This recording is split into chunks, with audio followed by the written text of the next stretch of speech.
Hi friends, আপনাদের সকলকে স্বাগত আমার গার্ডেনিং অ্যান্ড নেচার চ্যানেলে। আজ আমি আপনাদেরকে আমার ছাদ বাগানের আরেকটি নতুন ভিডিও দেখাতে চলেছি। একটি ছোট পটের মধ্যে আমি 2 মাস আগে দুটি অপরাজিতা ফুল গাছ বসিয়েছিলাম। এখন গাছ দুটির মধ্যে ফুলে ভরে রয়েছে।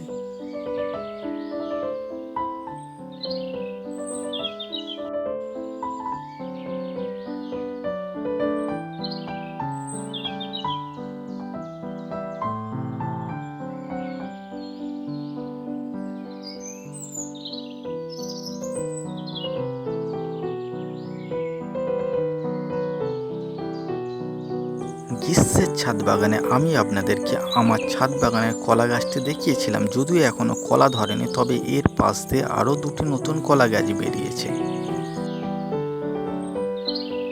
1 বছর আগে বসানো আমার আরেকটি অপরাজিতা ফুল গাছ।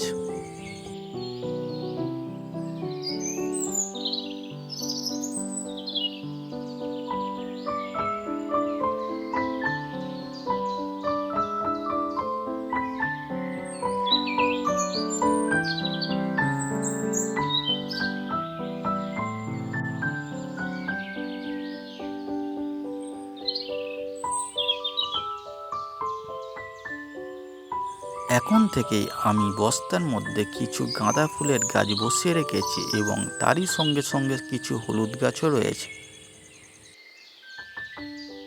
গাঁদা ফুলের পাশাপাশি আমি আমার ছাদ বাগানে কিছু দোপাটি ফুলের গাছ প্রতিস্থাপন করেছি। দোপাটি ফুলের ঠিক পাশে আমি 4 মাস আগে বস্তার মধ্যে আদা বসিয়েছিলাম। আরও 4 মাস পরে আমি এখান থেকে আদা সংগ্রহ করব। আদা গাছের ঠিক ওপরে কুঞ্জলতা ফুলের গাছ রয়েছে। এই ফুল গাছের ফুলগুলো দেখতে যেরকম চমৎকার, তার সঙ্গে এর পাতাগুলোও দেখতে ভীষণ চমৎকার।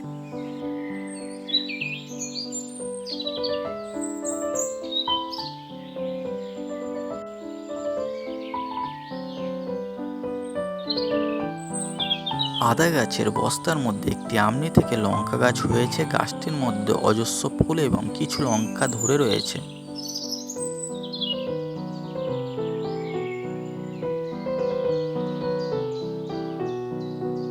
প্রায় সারা বছর ফুল দেখা যায়। এরকম একটি ফুল গাছের মধ্যে নয়নতারা ফুল গাছ অন্যতম। এই নয়নতারা ফুল গাছটি আমার ছাদ বাগানে 2 বছর ধরে রয়েছে। কেমন লাগলো আমার ছাদ বাগানের ভিডিও আমাকে কমেন্ট করে অবশ্যই জানাবেন। নতুন হলে আমার চ্যানেলে সাবস্ক্রাইব করবেন এবং শেষ পর্যন্ত দেখার জন্য আপনাদেরকে অসংখ্য ধন্যবাদ।